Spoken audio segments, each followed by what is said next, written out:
आप सभी को मसीह नमस्कार। प्रभु की महिमा हो। प्रभु का धन्यवाद करता हूँ कि फिर से मैं आपके सम्मुख आ पाता हूँ और मैं जिंदा हूँ उस महान परमेश्वर के अनुग्रह से। और जो वचनों को परमेश्वर ने प्रकट करने के लिए आज दिया है, मैं आपके बीच में उन सारे वचनों को प्रकट करना चाहता हूँ। मैं विश्वास करता हूँ जैसे वचन कहता है, आकाश और पृथ्वी टल जाएगा परंतु परमेश्वर का वचन कभी नहीं टलता। मेरी प्रिय, हमारे पास जो बाइबल पुथी है, उस बाइबल पुथी में जो भी बातें लिखी हुई है, बहुत सारे बातें लिखी हुई है और उन बातों को आप मानते हैं या नहीं मानते ये तो आप जानते हैं। और इन बातों का सारा हिसाब जो है हमारे प्रभु जानते हैं। इसलिए जो बातें आज परमेश्वर ने मुझे प्रकट करने के लिए कहा, मैं आपके बीच में उन बातों को शेयर करना चाहता हूँ। प्रभु सबको आशीष दे इस वचनों के द्वारा कि प्रभु इस वचन को सुन करके आपके जीवन में अद्भुत काम करे। बहुत सारे फरीसी यहाँ पर शास्त्री लोग जो हैं यीशु मसीह से आकर के पूछते हैं, हमें कैसर को कर देना चाहिए या नहीं चाहिए, जिसको हम टैक्स के रूप में देते हैं। हम गवर्नमेंट को भी देते हैं, आप लोग भी देते हैं। पर यहाँ आगे उनका पूछना है, क्या हमें उस समय जब रोम साम्राज्य के अंतर्गत वो लोग आते थे, रोमी साम्राज्य, उनको कैसर को कर देना चाहिए नहीं देना चाहिए। यीशु से सवाल किया जाता है, यीशु उनका जवाब देते हैं। और यहाँ पर वचन हम लोग अगर थोड़ा देखते हैं, लूका उसका 20 अध्याय उसका 22 और 23 और 24 को हम लोग अगर देखते हैं कि हमें कैसर को कर देना चाहिए या नहीं चाहिए। हम लोग थोड़ा वचन को हम लोग देखेंगे और मनन करेंगे। यहाँ क्या लिखता है 23 में, उसने उनकी चतुराई को ताड़कर उनसे कहा, हाँ एक दिनार मुझे दिखाओ, हाँ इस पर किसकी छाप और नाम है? हाँ उन्होंने कहा, हाँ कैसर का। हाँ उसने उनसे कहा, हाँ तो जो कैसर का है वह कैसर को दो, और जो परमेश्वर का है वह परमेश्वर को दो। यहाँ यीशु मसीह से वो लोग पूछते हैं, क्या हमें कैसर को कर देना उचित है या नहीं है। उसने उनकी चतुराई को तोड़कर उनसे कहा, एक दिनार मुझे दिखाओ, इस पर किसका छाप है, नाम है। उन्होंने कहा, कैसर का।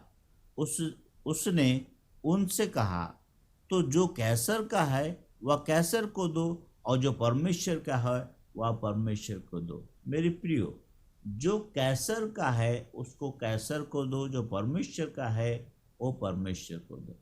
परमेश्वर का हिस्सा कौन सा है? कैसर का टैक्स के रूप में हम जो है सरकार को देते हैं, पर परमेश्वर का कौन सा है? परमेश्वर तो आत्मा है, और परमेश्वर का आत्मा को आप कैसे टैक्स देते हैं? परमेश्वर ने पहल में आदि के समय में अपने भविष्यवक्ता के द्वारा बातचीत किया, अपने नबियों के द्वारा बातचीत किया, अपने दासों के द्वारा बातचीत किया। मूसा को उसने व्यवस्था दिया, और आज बहुत सारे प्रेरित हैं, बहुत सारे याजक हैं जो इस वचन को प्रचार करते हैं।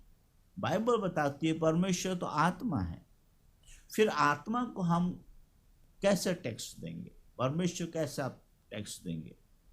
मेरी प्रिय, बाइबल बताती है कि परमेश्वर ने जगत से प्रेम किया, अपने बेटे यीशु को दिया, और यीशु हमारे लिए जो है मारे गए, गाड़े गए, तीसरा दिन जी उठे, और जी उठने के उपरांत वो इस समय पिता के दाहिने ओर विराजमान है। और स्वर्ग जाने के पहले अपने चेलों से कहते, जाओ और मेरे नाम का सुसमाचार को प्रचार करो, और जो मैंने तुम्हें बताया, जो सिखाया है, उन्हें लोगों को सिखाना, उनको सिखाओ। यहाँ बाइबल बताती है, कोई यीशु मसीह पर जो विश्वास करते हैं, उनका कामों को करने के लिए उनकी बातों को पूरा करने के लिए। यदि आप यीशु मसीह पर विश्वास करते हैं तो यीशु मसीह से ही यहाँ सवाल किया जा रहा है कि हमें कैसर को कर देना चाहिए नहीं देना चाहिए। और यीशु मसीह यहाँ कहते हैं कि जो कैसर का उसको कैसर को दो, जो परमेश्वर का उसको परमेश्वर को दो। तो हम परमेश्वर को कैसे कर देते हैं? परमेश्वर को टैक्स कैसे देते हैं? परमेश्वर के हिस्सा का कौन सा चीज है? आगे अगर हम थोड़ा सा अगर देखेंगे, बाइबल बताती है कि परमेश्वर जो है आत्मा है और दान और दशमांश ही परमेश्वर को चढ़ाया जाता है। आपके मन से जो आता है उसको दान चढ़ाते हैं और जो दशमांश उसको आप चढ़ाते हैं। मेरे प्रियो, क्या ये दान और दशमांश ही परमेश्वर का जो है हिस्से का है? अगर परमेश्वर का हिस्सा का है तो क्या आप और हम परमेश्वर का हिस्सा में उदान और दशमांश को देते हैं? इन बातों को मनुष्य जाति नहीं समझ पाएगा। इन बातों को जो दशमांश चढ़ाते हैं या फिर जो दान देते हैं वो किस रीति से कैसे मन बना करके देते हैं, ये तो वही लोग जाने, क्योंकि परमेश्वर का आत्मा आप में वास करता है। परमेश्वर का आत्मा आप में वास करता है। तो जो वचन कहता है कि जाओ और मेरे नाम का सुसमाचार प्रचार करो, क्या इनको हमें दशमांश देना चाहिए? इनको हमें दान देना चाहिए? मंडली में दान देना चाहिए या फिर हम गिरजाघरों में दान देना चाहिए? मेरे प्रिय, ये तो आप अच्छी तरह से जानते हैं। बहुत सारे याजक जो है आपके पास आ चुके हैं, प्रचारक आपके पास आ चुके हैं। तो यहाँ परमेश्वर का सवाल ये है कि परमेश्वर का हिस्सा का कौन सा है? मलाकी की पुस्तक 3 का उसका 10 में भी कहता है कि 10वां अंश दो, और 10वां अंश ना देने से आपके जीवन में श्राप आता, ऐसा भी लिखा हुआ है। यदि आप वचन पर विश्वास करते हो तो वचन के अनुसार आप चलेंगे। बहुत सारे भाई बहन लोग कहते हैं कि ये जो पुराना नियम की बातें हैं, पर इब्रानियों के पुस्तक 7 अध्याय में भी लिखा हुआ है। वहां पर ये लिखता है कि लेवी गोत्र जो याजक कहलाते हैं, जिसको परमेश्वर ने चुना है कि मंदिर में जो याजक पद संभाले, उनको भी आज्ञा दिया कि उन गोत्र से, उन और लोगों से भी उनको बोलो कि उनसे दशमांश या दान लिया करें। तो ये दान और दशमांश ही परमेश्वर का हिस्सा है। तो आप किस रीति से चढ़ा रहे हैं इसको? क्या हाबिल के जैसे या कैन के जैसे? हम लोग अगर थोड़ा सा वचन को अगर हम लोग देखते हैं, देखिए अदृश्य परमेश्वर को राजा सुलेमान ने किस रीति से उसको जो है दान चढ़ाया। जब आप जानते हैं कि मंदिर बन चुका, यरूशलेम मंदिर बन चुका, जब उस संदूक को मंदिर के अंदर लाया गया, तब राजा सुलेमान ने वहां पर होम बलि और मेल बलि को चढ़ाया। और वहां पर बाइबल लिखती है 8 अध्याय में, पहला राज उसका 8 अध्याय में उसका जो लिखता, सुनेंगे वचन को, कितना 64-65 में लिखा हुआ है यहाँ पर कि उन्होंने उस संदूक को जब मंदिर के अंदर लाए तो उसके लिए बहुत बड़ा रूप में जो उनका प्रतिष्ठा के समय में बहुत सारे जो है मेल बलियों को चढ़ाया। 1,20,000 करीब जो है वहां पर भेड़ों को उसने बलि के रूप में चढ़ाया। और यह लिखता, थोड़ा सुनेंगे हम लोग वचन लिखा हुआ पहला राज उसका 8 का कितना में लिखा हुआ है? 62 में लिखा हुआ, 62-63 में लिखा, सुनेंगे थोड़ा सा। तब राजा समस्त इजराइल समेत यहोवा के सम्मुख मेल बलि चढ़ाने लगा। तब राजा सुलेमान जो है समस्त इजराइलियों के सामने मेल बलि चढ़ाने के लिए आया। और जो पशु सुलेमान ने मेल बलि में यहोवा को चढ़ाए, मेल बलि में यहोवा को चढ़ाया, ये 22,000 बैल और 1,20,000 भेड़ें थी। और 1,20,000 भेड़ें थी। मेरी प्रियो, ये प्रतिष्ठा का समय, संदूक में कुछ नहीं था। संदूक में 2 पटिया थे। संदूक में 2 पटिया थे जो मूसा को जो व्यवस्था में दिया गया था, परमेश्वर ने उसको दिया था। उस परमेश्वर, अदृश्य परमेश्वर, और इतने चीजों को उसने चढ़ाया। क्यों? इतना उनके ऊपर में खर्चा करने की जरूरत क्यों? फिर यीशु मसीह को बोलते जो परमेश्वर का हिस्सा है, उसे मेल बलि उसने चढ़ाया। 1,20,000 भेड़े और करीब 30,000 जो है बैलों को चढ़ाया। मेरे प्रियो, क्यों ये अदृश्य उसमें, और संदूक को जब अंदर लिया गया वो प्रतिष्ठा के समय में इतना महत्व क्यों? आपके मन में आज ये बात उठता होगा कि अब दशमांश को क्यों दे, आपके मन में उठता दान क्यों दे। और मेरे प्रिय, मैं बहुत ऐसे जगहों में जाता हूं जब उनके बीच में दान और दशमांशों की बात होती है तो अपने चेहरे को जो मुरझा देते हैं। तो क्या अगर आप गवर्नमेंट को टैक्स नहीं देंगे या आप काम करते हो तो गवर्नमेंट आपके ऊपर में जो क्लेम नहीं करेगा? क्या करेगा? तो परमेश्वर जो अदृश्य परमेश्वर है वो भी तो आपके ऊपर क्लेम करेगा ना, कि आपको आज्ञा दिया गया। इब्रानियों के पुस्तक में लिखता है 7 अध्याय में, उसमें 5 में ऐसा लिखा हुआ है कि लेवी गोत्र जो होते हैं उनको आज्ञा दिया है कि इनको जो है उनको दशमांश देना चाहिए। उनको चाहे अब्राहम के संतान हो चाहे कोई और भी हो, उनको दशमांश देना चाहिए, आज्ञा दिया उनको। इसलिए मेरे प्रियो, यहाँ बाइबल बोलता है जो परमेश्वर का हिस्सा है, जो बातें परमेश्वर ने आज प्रकट किया, मैं आपके बीच में प्रकट करना चाहता हूं। जो परमेश्वर का हिस्सा है दशमांश, जो परमेश्वर का हिस्सा है दान, आपको चढ़ाना चाहिए। और दान कब चढ़ाइएगा? जब आपका मन साफ हो।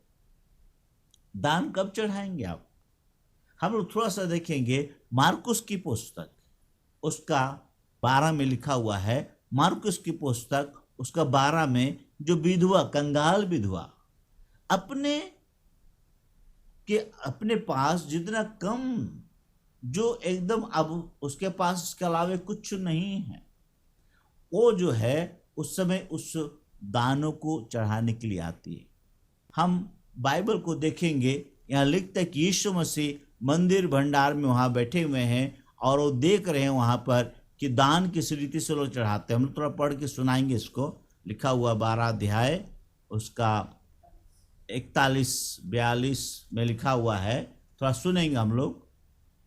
वह मंदिर के भंडार के सामने बैठकर देख रहा था। यीशु मसीह मंदिर के भंडार के सामने बैठकर देख रहा था कि लोग मंदिर के भंडार में किस प्रकार पैसे डालते हैं, कि लोग मंदिर के भंडार में किस प्रकार पैसे डालते हैं।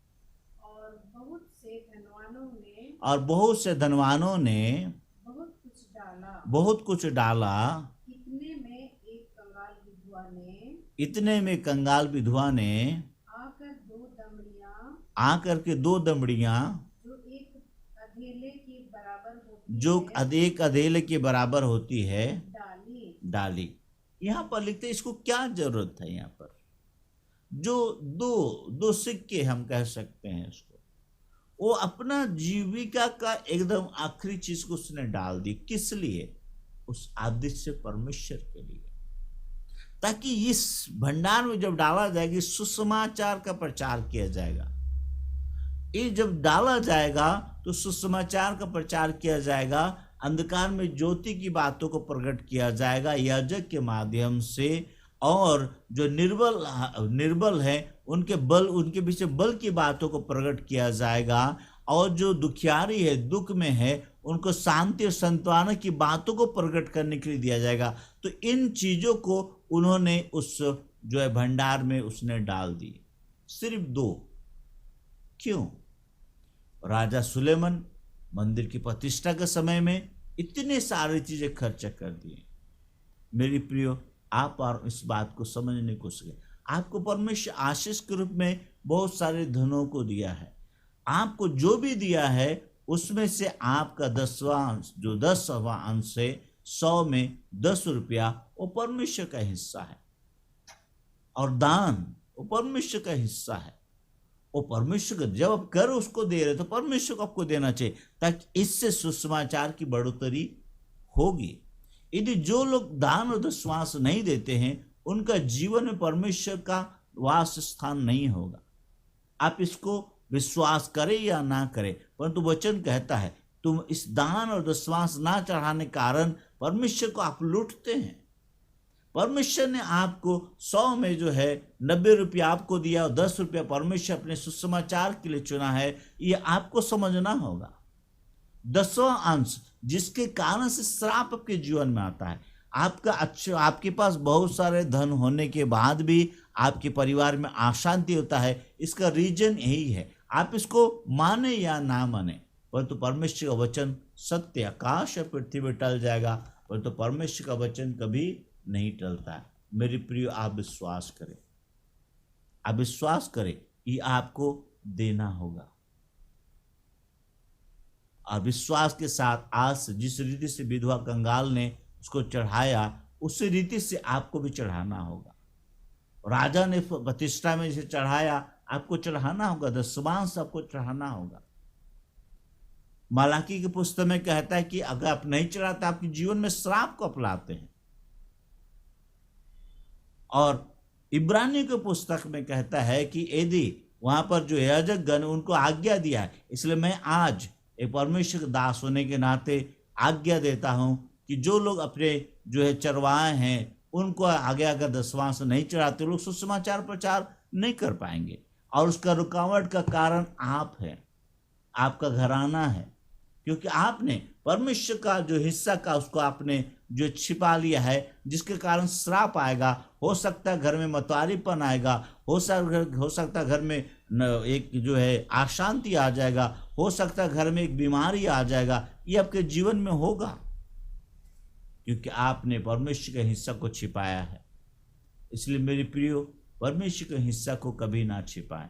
जो परमेश्वर का भाग है उसको आप दीजिए, दान और दशमांश।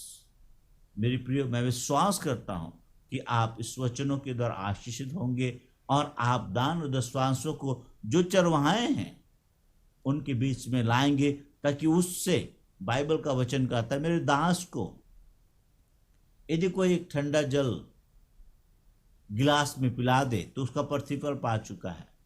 जब तक वो गिलास का पानी उससे नहीं मिलता तब तक प्रतिफल आपको नहीं मिलेगा।